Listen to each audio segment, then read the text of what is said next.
دیارە ئەمڕۆ سەرۆکی حکومەت و جێگیری سەرۆکی حکومەت بۆ پرسی بودجە و موچە سەردانی بەغدا دەکەن و لەگەڵ سەرۆک کۆمار و سەرۆکوەزیران و لایەنە سیاسیەکانی عێراق کۆ دەبنەوە تایبەت بە چارەنووسی کێشەداریەکانی هەرێمی کوردستان و ڕەوانەکردنی شایستەداریەکان بۆ هەرێمی کوردستان. دەپرسین لە کاتێکدا پێشتر چەند وەفدێکی دیکە سەردانی بەغدا دیان کردو بەڵام کێشەکان چارەسەر نەکراوە. جیاوازی چوونی ئەم وەفدە چیەکە لەسەر ئاستێکی باڵادایە؟ ئایا چوونی ئەم وەفدە دەکرێت خاڵە بەهێزەکەی ئەوە بێت کە لەسەر ئاستێکی باڵا سەردانی بەغدا دەکات و کێشەداریەکان چارەسەر دەکات و هاوکات ئەگەر ئەم وەفدە یاخود کێشەداریەکان ئەم جارە چارەسەرکرا دەکرێت بڵێ تەواوی ئەو بابەتانەی کە بابەتێکی کەڵەکە بوون تایبەت بە کێشەداریەکانی نێوان هەرێم و بەغداد بە تەواوەتی بنەبڕ دەکرێت تایبەت بەم بابەتانە زۆر بەڕێز شیروان میرزا کاندامی خولی پێشووی ئەنجومەنی نوێنەرانی عێراق ڕاستەخۆ لە ڕێگەی سکایپەوە لەگەڵمانن. کاک شیروان سپاس بۆ ئامادەبوونی بەڕێستان. سەرەتا دەمەوێت لەوە دەست پێ بکەم پێشتر وەکو ئاگادارین چەند وەفدێکی دیکە سەردانی بەغدادیان کردو بۆ چارەسەرکردنی ئەم کێشەیە بەڵام کێشەکان چارەسەر نەکراوە. جیاوازی ئەم وەفدە یاخود خاڵی بەهێزی ئەم وەفدە لەگەڵ وەفدەکانی دیکە دەبێت چی بێت؟ ئایا دەکرێت ئەم جارە کێشەکان چارەسەر بکرێت؟ سڵاوتان لێ بێ بەیانیتان باش سڵاوی لەبینەران زۆر سپاس. طبعا ئەم وەفدە جیاوازەکەی با بڵێن ئەمە یەکەم وەفدەکە تەمثیلی حکوومەتی هەرێمی کوردستان دەکات بە تەواوی، یعنی ئەوە نیە مۆرکی حیزبێکی پێوە دیار بێت. جاران کە وەفدەکان دەڕۆژ زیاتر مۆرکی پارتی دموکراتی کوردستان یان یەک حیزب پێوە دیار بوو یان لانی کەم دیار بوو کە لە وەفدەکاندا وجودی حیزبێک غایبە، ئەمە بۆ خۆی کاریگەری لەسەر ئەدای وەفدەکان لەسەر قوت و هێزی وەفدەکان دەبوو لە بەغدا. ئەمە خاڵی یەکەم. خاڵی دووەم طبعا گەیشتۆتە ئەوەی کە وردە وردە پەیوەندی بە قوتی خەڵکەوە هەیە. لە ڕاستیدا ئەرچی سەرۆکی حکوومەتی هەرێمی کوردستان و ئەرچی جێگیری سەرۆکی حکوومەتە خۆیان بە ڕاستەوخۆ تەدەخل بکەن بۆی بچن چارەسەری ئەم بابەتە بکەن. دوای ئەوە چوونی سەرۆکی حکوومەت و جێگرەکەی بەڕێز مەسرور بارزانی و کاقوبات بەیەکەوە بۆ بەغدا دەرخەری ئەوەیە کە ئەم بابەتە پەیوەندی بە با بڵێن تەواوی ژیانی خەڵکی کوردستانەوە هەیە و لە بەغداش قوتێکی تری دەداتێ. سەرۆکی حکوومەت بەو پێی بنمونە لە بەغدا کەس ناڵێ سەرۆکی حکوومەت لەگەڵ وەفدەکە نییە دوجار قەرارەکان با بڵێن پێویستی بەگەڕانەوە هەیە بۆی خۆی لەوەیە و دەتوانێت قەرار بدا و بوونی کاقوبادیش واتە یەک هەڵوێستی کورد لەوێ و خبرەیەکی باش و کەڵەکەبووی زۆری هەیە لە بچۆنێتی مفاوەزات و با بڵێن دانوستانکردن لەگەڵ لایەنە عێراقیەکان لە بەتایبەتی لەسەر مەسەلەی موازنە. و لە کاتی خۆیدا چونکە ئێمە لە هەفتەی ڕابردوو لەو ماوەیە لەوانەیە چەندان دیداری تەلەڤیزیۆنیمان کردووە لە ڕاستیدا یەک لە داواکارەکانی کە زۆر پێمانوا بوو هەنگاوێکی دروستە ئەوەیە کە کورد بە یەکگرتووی جارێکی دیکە بەرەو بەغدا بڕوا و لەوێ داوای قوت و مافەکانی خەڵکی کوردستان بکە. باشە کاک شیروان دەکرێت بڵێیت چوونی ئەم وەفدە چارەنووسی کێشەداریەکان بەکوێ دەگەێنێت؟ بێک جاری دەکرێم کێشانە چارەسەر بکرێت لە کاتێکدا بوونی ئەم کێشانە با بڵێن چەندین کێشەی کەڵەکە بووە؟ یعنی مەرج نییە با بڵێن بە نمونە ئەم وەفدە بتوانێت سەداسەتی کێشەکان چارەسەر بکات. گرنگەوەیە گرێچوێرەکە بکاتەوە، گرنگەوەیە دەرگاکە بکاتەوە، چونکە لەوانەیە بەشێک لە کێشەکانی نێوان هەرێم و بەغدا شتی فەنی بن، یعنی بەڵام ئەمە بۆ خۆی قورسایی وەفدەکە دەردەخا و دەرخەری ئەوەیە کە گەیشتۆتە ئاستێک کە لە ڕاستیدا لە کوردستان لەوانەیە چی دیکە تەحمل نەکرێت. وەکو باسم کرد گرێچوێرەکە دەکاتەوە تەسەوڕ دەکەم و لانی کەم بۆ ئەم چەند مانگە لەوانەیە حەلێکی کاتی دابنن تاوەکو بۆ ساڵانی داهاتوو حەلی دوورمەودا و یەکجاری بدۆزنەوە. بەڵام بە دڵنیاییەوە یعنی لەوانەیە لەم یەک دوو ڕۆژەدا یان بە تەنها چوونی ئەم وەفدە هەموو کێشەکان چارەسەر نەبن، بەڵام دەرگایەکی باش دەکاتەوە بە تایبەت ئەگەر بتوانێت کێشەی موچە چارەسەر بکات، چونکەوەی کە ئێستا ئەولەویەت و ئەساسیە بەڕاستی دابشکردنی موچەیە بۆ موچە خۆرانی هەرێمی کوردستان، ئەمە دەستکەوتێکی گەورەیە. باشە کاک شیروان، هەڵبەتە لە ئێستادا حکوومەتی هەرێم دەڵێت سەرجەم داهاتەکانی ڕادست کردووە، حکوومەتی فیدراڵیش ڕەتی دەکاتەوە. ئەم لێدوانە جربەیەکانە بۆچی؟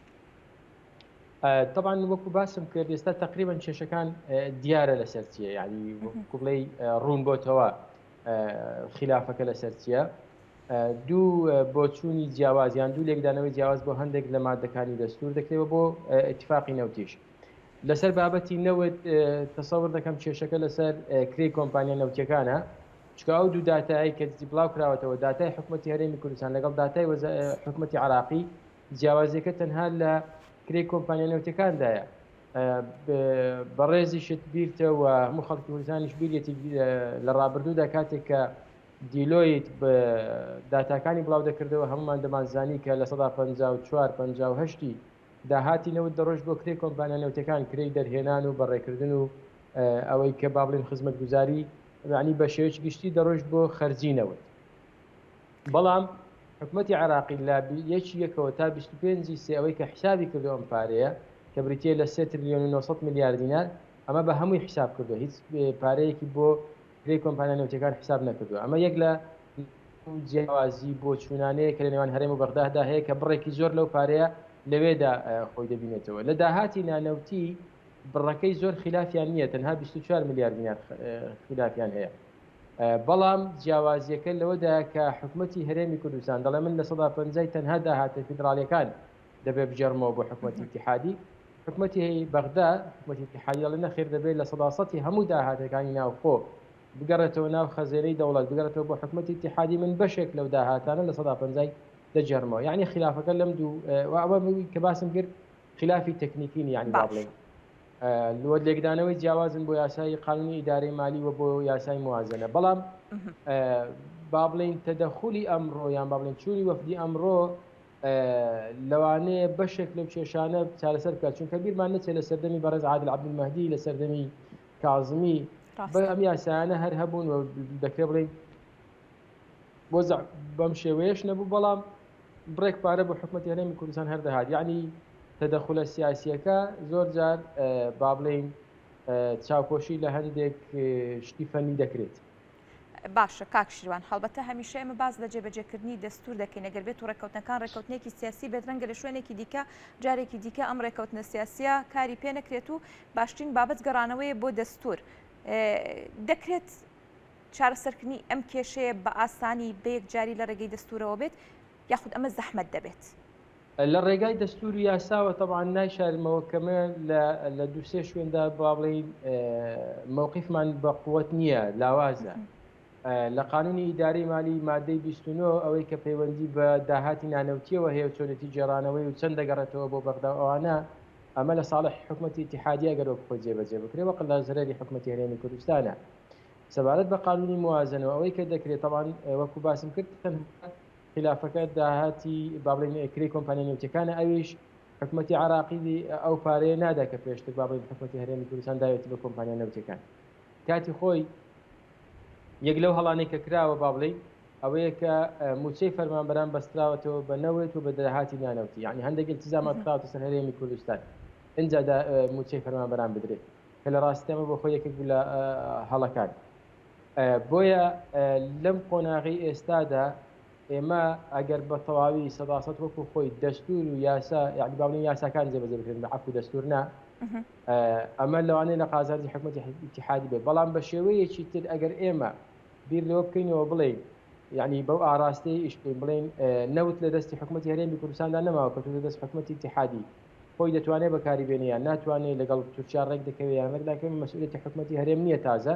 لە دوای دەرچوونی بڕیاری دادگای پاریس مەسئولیەتی حکوومەتتی اتحادیە بە هەر 400,000 ملیۆنەکە ڕۆژانە بەکاربێنێ. ئەمە بۆچی لە کاتێکدا حکوومەتتی عراقی خۆی ناتوانێت ئەم نەوتە وەربگرێ یان بەکاربێنێ یان با بڵێن بۆ تەنانەت بۆ ماسفاکانی ناخۆش بەکاریبێنێ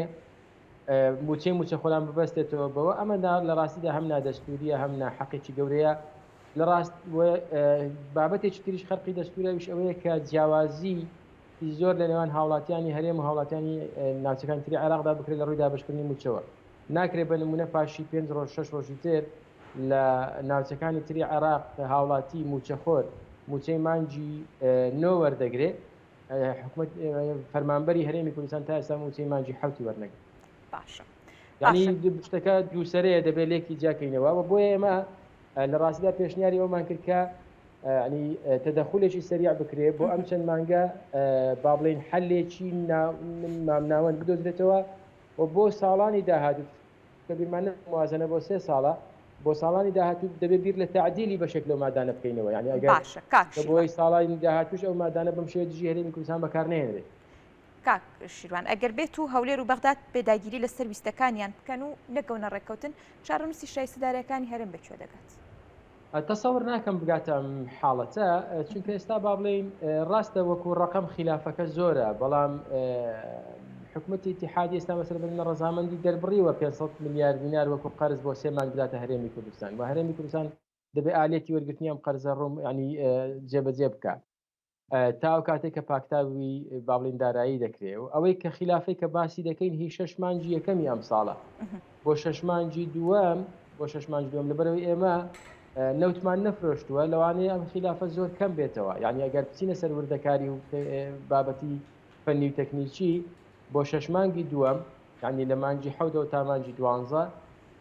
لەوانەیە خلافەکە لە ڕقەمیشتا یەکجار ئەوەندە گەورە نەبێت جیاوازەکە بۆیە تەسەور دەکەم هەم چوونی وەفدی ئەمڕۆ بەتایبەتی وەکو باسم کرد بەم قورساییە و بەو یەکگرتوویەی کە تەمثیلی حکوومەتی هەرێمی کوردستان دەکات بە هەموو ئەو لایەنە پێکەنێرەکانیەوە تەسەور دەکەم کاریگەری باشتری هەبێ و دەرچەیەک بکاتەوە بۆ چارەسەر و حکوومەتی عراقیش لەوانەیە حکوومەتی هەرێم هیچ فشار هیچ خاڵێکی بەهێزی هەیە بۆ ئەوەی کە حکوومەتی عێراق ناچار بکات بە ڕێککەوتن لەسەر ئەم بابەتانە؟ بەداخەوە طبعاً حکوومەتی هەرێمی کوردستان ئەو کاتانەی کە زۆر بەهێز بوو یعنی با بڵێن هەموو کارتەکانی هێز لە دەستیدا بوو نەچوو ئەو مفاوەزاتەی کە پێویست و ئەمڕۆ بیکە ئەو کاتە بیکە بەنمونەوەی ئەمڕۆ دەکەین لە 2018 مان کردوە لە 19 لە 20 مان کردوە بەرحاڵ ئەمڕۆ بەداخەوە تەنها فشاری ئەوە لە دەستی حکوومەتی هەرێمی کوردستاندا دەمێنێت طبعاً لە دوای گرتنی ڕێکاری با بڵێن دەستور یاسایی و پەنابردنە بەر فشاری ناو حکوومەت و فشاری پەرلەمان و فشاری پەنابردنە بەر مەحکەمەی اتحادی دوجار دەمێنێتەوە فشاری سیاسی یعنی ناکرێت تۆ شەریکێکی ئەساسی بی لە عملیەی سیاسی لە عێراقدا و بەو شێوەیە مامەڵە لەگەڵ هاوڵاتیانی هەرێمی کوردستاندا بکرێت بۆیە ئەو کاتە لە دوجاردا ئەوەی کە بەدەستی حکوومەتی هەرێمی کوردستان و خەڵکی کوردستان با بڵێن هێزە سیاسیەکانەوە دەمێنێ فشاری سیاسی پاشەکشەی سیاسیەکە من یەکەم تەسەور دەکەم نەگاتەوە تەمەناش دەکەم نەگاتەوە. بەڵێ زۆر سپاس بۆ ڕوونکردنەوەکان سپاس بۆ شیروان میرزا ئەندامی خولی پێشەنجومەنی نوێنەرانی عێراق کە ڕاستەوخۆ لە ڕێگەی سکایپەوە لەگەڵمان بوویت. سپاس.